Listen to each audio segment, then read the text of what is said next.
Let's take a look at what we got going on here. A lot of hair. A lot of hair, but we like it. That's good. All right, because it's been a while since we've cut your hair. I'm guesstimating might be 6 months. Is it 4? No, it's got to be at least 3 or 4, I think. At least. I think. Just before you went to Ireland. Yeah. That was March. April, May, June. Today's the 1st. 1st of July. So 4 months. 4 months. It's been 4 months. All right, so you were saying you want to do like a good, healthy trim. A good, and I like a lot of face framing. That's my thing. I like a lot of face framing. Heavy face framing, yes. And just light layers throughout the back. Very light, because I struggle with the layers if we get them too short. Too short. I do this. You go like this. Yeah. No, we want to keep that weight in there. Yeah. All right, so I'm thinking probably once it's like here, like below your shoulder blade. Below my shoulder blades, because that natural curl, when I wear a curl, it really curls. It really curls. So if we can keep it below my shoulders. Below your shoulders. And that's probably a good 3 inches. I think so. And I like a soft round in the back. Soft round. I don't like that blunt. No. Just a soft round.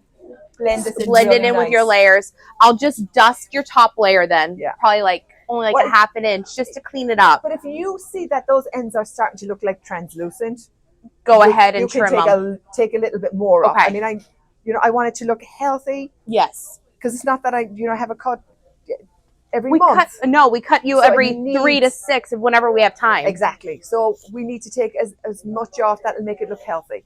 Because those ends they need it. They need it. But it's going to still be nice and long for you. Exactly. And you must remember now, if we're lifting it 3 inches. Right. We're trimming those layers. You're going to have to add some shapes in there. You're going to have to put shape in there. Yes. And this is the most important for you. And no hole. Yes. Now, how short do you want to take your face framing? I want my face framing.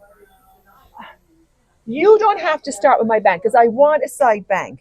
Okay. I definitely want a bang. You definitely want the bang. That softens my forehead. Yes. This soft. But at least from chin down. And if you want to go from cheek down, I don't mind. I would say cheek down. I would blend it in with your side pieces. That's perfect. Kind of like the modern Rachel. Will you do it in a side so we can get both sides starting here? So that way when you're styling it, it's curving under. Perfect. You got it. Perfect. All right, so we just freshly shampooed her. I put the K18 molecular repair mask in. As you can see, she's got just some slight wave to it. So we need to take that into consideration when we're also taking off of her length, because it does shrink up. So our goal is to take her right here below the shoulder blades, and then we're going to do just some slight layering, long layering throughout. All right. So I already went ahead and I parted her hair. I went with the curvature of her scalp. So where the comb left her head is where I parted on the sides, and then I did her natural part up here at the top. So I'm going to go in, and I'm going to start with the perimeter of her haircut, taking a section, clipping this up. I like to work in smaller, finer sections when doing very thick, coarse hair to make sure I'm getting it nice and clean.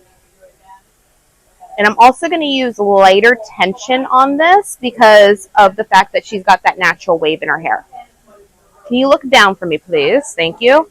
I'm having her look down because that's going to help prevent all those little wispies from kicking out underneath her hair.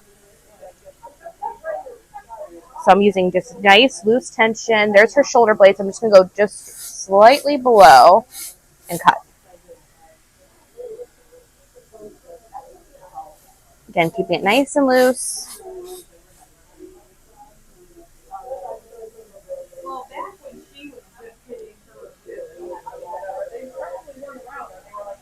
Feeling the sides. The sides just slightly longer, so I'm just going to go in, trim that. And there we go. Now we're going to do this working up the back of her head. Again, taking another section. You want to make sure when you take your sections that you can see your guide underneath the section that you just took, because we don't want to lose our guide.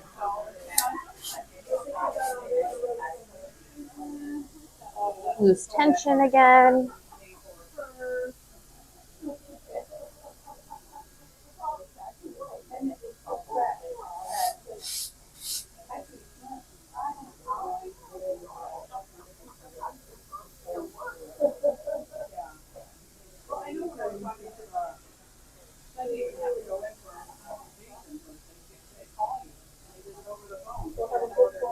It's also really important that you hold this at a 0 elevation when you want to establish your perimeter, because if you start lifting the hair, you're going to start creating layers. So holding it loose tension at a 0-degree elevation to get that nice, crisp, clean line. And I always love to make sure and double check that I'm even on both sides as I'm working.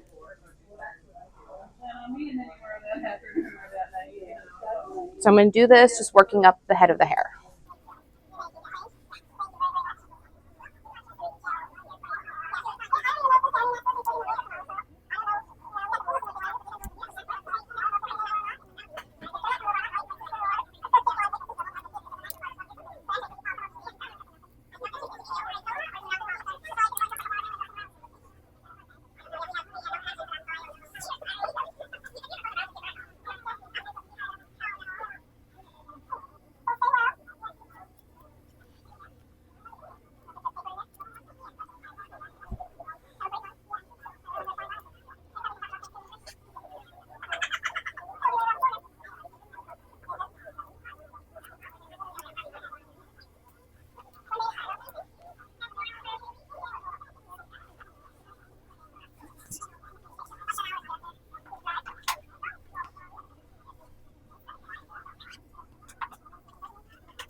All right, so now that we've established the back perimeter, we're going to move her to the side here. I'm still going to split this in half, even though this is the side where it's the opposite side of her part. There's a little bit less hair. I still want to make sure that I am sectioning and getting clean lines throughout because her hair is very coarse. So again, I'm going to use loose tension, but I'm also going to angle slightly because we're establishing her face framing as well. And I also want to be very conscious of her ear right here, because the ear, if you pull too tight against it, you're going to have these hairs that pop up and then you can create a hole. So we want to make sure that we're just slowly using light tension while we're combing, being conscious of her ear, taking a little bit of a smaller section here, and I'm going to connect this with that back perimeter while angling slightly up, again, to establish that face framing, but it's also going to help soften her hair. So when she pulls it back, it's like a nice soft U shape.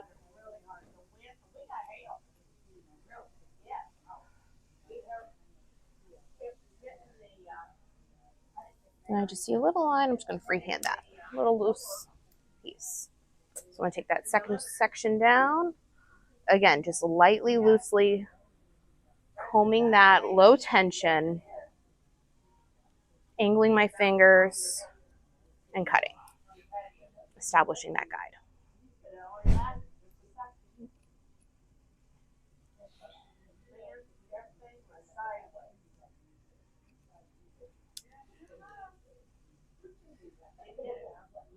Just like that.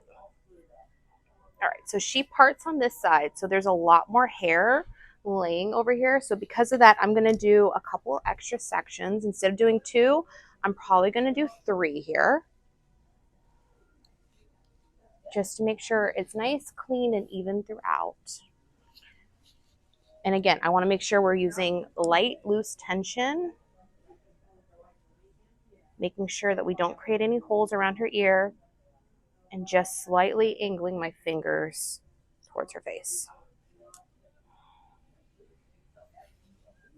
And connecting that with that back guide.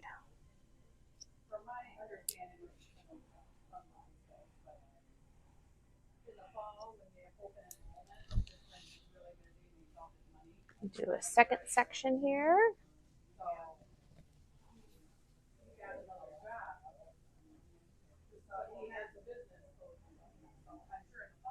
And we're just going to follow that guide.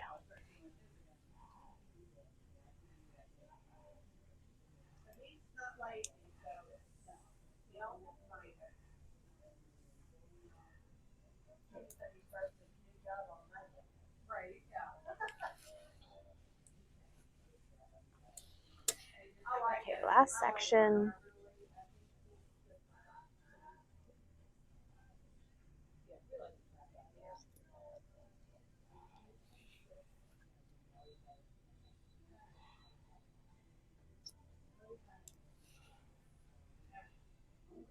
Now this side, I might be taking just a pinch shorter upwards than the other side, but that's okay because she's going to have more face framing laying on this side than she will the other side because of how she parts her hair. So I just want to make sure I pull that all down. Make sure I'm not missing any little stragglers. And it's laying. All right, so we're going to start now. We're going to establish her face framing layers before I go in and do the rest of the layers throughout. So I like to start my face framing with the little front bangs that she has. So that way I can make sure they are connected. Got that little piece that's long. Did you trim these yourself? I did. Not gonna lie. Okay, I'm gonna even it out. Caught it probably early enough. So because she parts right here, I'm going to do this as an angle going towards her face framing. And by now you probably kind of know what the signs even are. You know the signs you don't go in. I know by the color of it. And then I'm going to slowly start incorporating the hair behind it. And by doing this, I'm going to over direct it towards me, holding it out. And I'm going to take my shears, and I like to do a slide cut to blend my face framing. Just slowly walking that down, working down. Now, does that have anything to do with certain foods that he eats or doesn't eat, or is it just something that? And I pull it out again.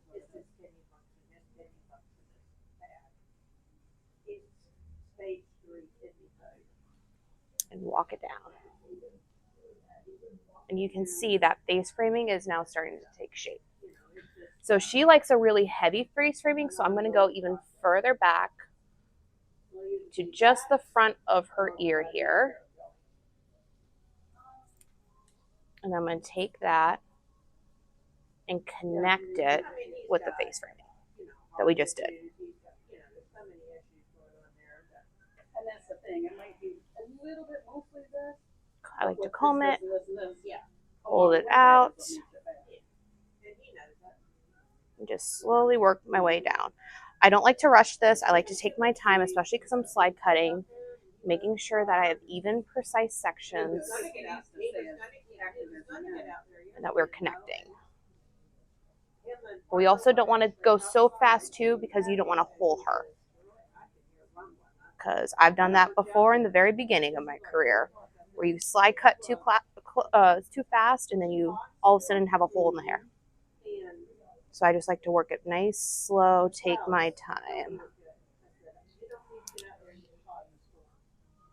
And now we can see all these layers right in here, and she's got that natural curl, so it's just naturally going to curl in. It's going to be like that 90s blowout style face framing. Now we're going to come over here on the other side. So it's not going to be as heavy of a face framing on this side because of how she parts her hair.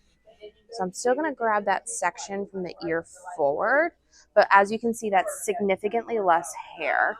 So I might actually go just a pinch deeper than I did on the other side just to help keep it balanced.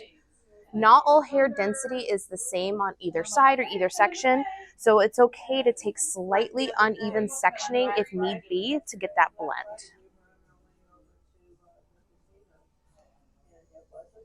And because she has less hair on this side, we're not going to have to do as much of the face framing layering, but we still want to make sure it's nice and even. So I'm just going nice, slow, taking my time and working that sheer down.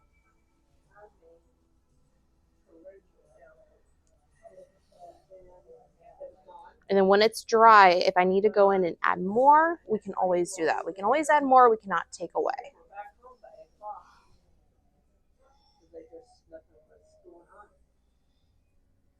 Just like that. So she still has that face framing in there. So now we're going to do her layering throughout the rest of her hair. What I like to do is I like to go in and take a teardrop starting just behind where we established that face framing. And the size of you doing this is going to vary based off of length, density, coarseness of the hair. This is going to be our guide for all of our layers. So I'm just going in and establishing it, and I'm taking it right to the crown of her head.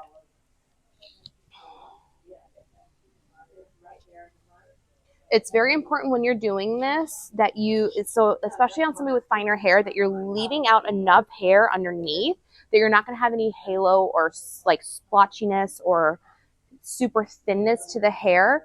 You want to make sure that you leave enough out to establish your length and your guide and your thickness in the hair. So I'm going to go in, we're going to layer her. I'm just going to kind of see where her hair falls. We want to keep the layers nice and long to establish some weight in her hair for her curls. So again, I'm using the wide tooth of my comb, very loose tension, and I'm just going to go in and trim that. Before I drop the hair, I like to re-comb it all up, make sure I didn't miss any pieces. There's just a couple pieces in that little section that got missed, and then I let it down. And then we're just going to let that fall naturally with her part. And just let it lay naturally. And now we're going to go in, and this is going to be a traveling guide, and we're going to take sections, and we're going to establish the layers throughout. So I like to start in the middle of her head in the back. Comb that straight down. And because of how coarse her hair is, I am going to have to do more sections than on somebody with like finer hair. And that's totally okay. So again, we're going to comb this. It's very important when you do this too that you want to make sure you hold it straight out from where the hair grows. So there's her length right there. Her layer is right there. We're cutting right here in the middle. And then we're going to work this going upwards. And again, I'm holding that at loose tension because of her curl. I don't want to pull it too tight and then you're going to have shrinkage. So just like that, and then you can see there's her layer there. And then it's got the soft layers going down into her perimeter. So I'm going to do this working all the way around her head.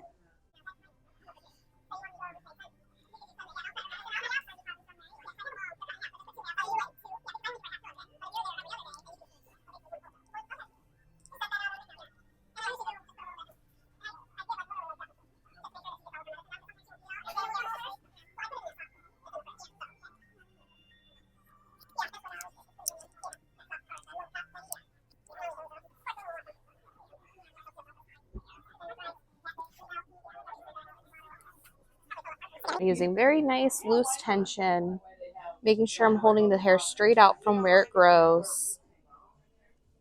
Her layer is there, perimeter is there, cutting in between.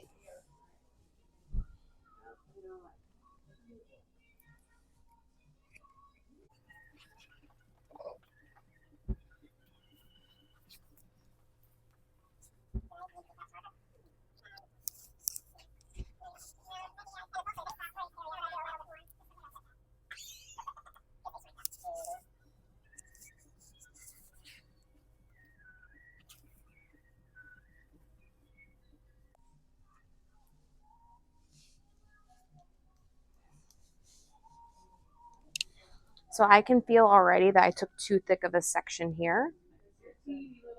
So I'm just going to thin that out a little bit. I don't like taking too thick of sections because then I feel like I'm missing hair or I'm not cutting it evenly. I like to take softer, finer sections.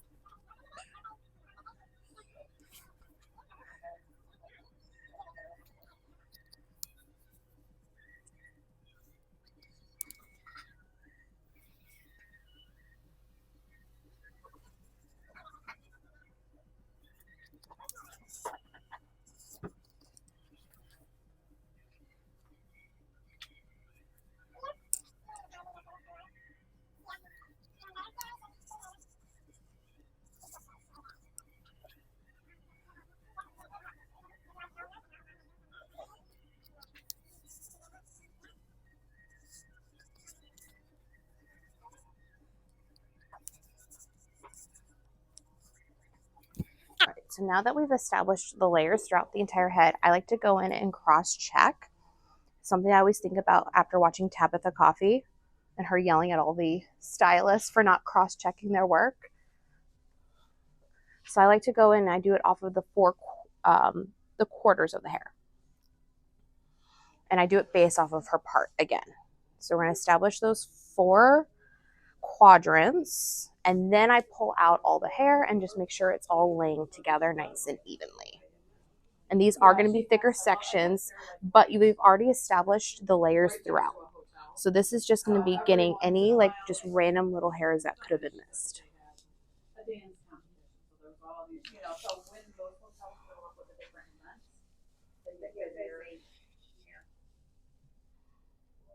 So like right here, there's just like a little baby mouth.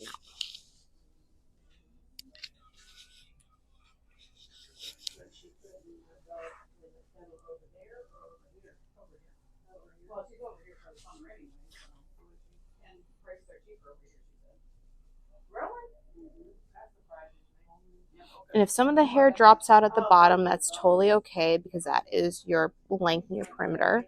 So like right there, there was a little piece that I missed.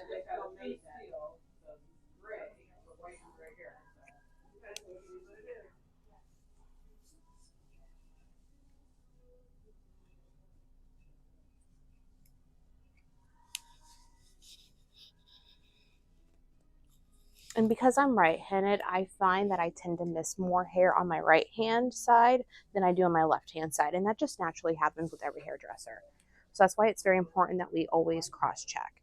So what I also like to do is I find that there's this section right here, this panel right behind the ear that connects with the back of your hair that sometimes has like some random little whiffs when you go to blow dry the hair, like that's just not fully connected. So I like to make sure I connect those front layers with the back layers.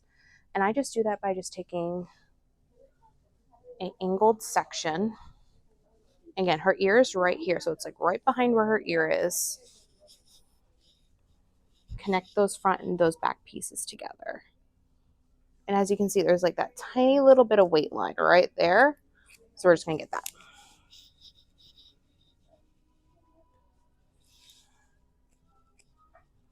Just like that. Now I'm going to do it again on the other side. Also, for her entire haircut, I cut it very blunt because we want to establish weight in her hair because of her curls. Now, if you have somebody who wants their hair more softer, more feathered, you can totally go in and point cut. I've done that before with some clients too. It's just a matter of preference. Just taking that little weight line out. Just like that. All right. And there's our layered haircuts. Now we're going to go in, blow dry it, style it, and then we'll come back. All right. Look at this beauty. The length, I think, is perfect on you. Beautiful job, Julia. This is beautiful. I love all the weight that we have in here, too. Because when you wear it, if you choose to wear it curly, it's going to look really good, too. You're not going to have it, like, stringy and piecey or anything like that. I don't want to thin out your hair or texturize it because it doesn't need it because it's laying just perfect to me. And the face framing looks really good. I went lighter on this side because you have less hair on this side. Is that enough for you, you think? Do you know when I wear it straight, we'll be able to see? Yeah. No, I don't want to go chopping into it now because I No. like the way it's looking It's right now. looking really good I like right the way now. It's looking right now. Like straight up Marilyn Monroe right here. The length looks really good. And then when it's dry and finished, I always like to make sure we go in and feel it. It feels like the same length, and it is. It just this side has a little bit more curl to it. It looks really good. Perfect. Thank you, Julia. Beautiful. Thank you.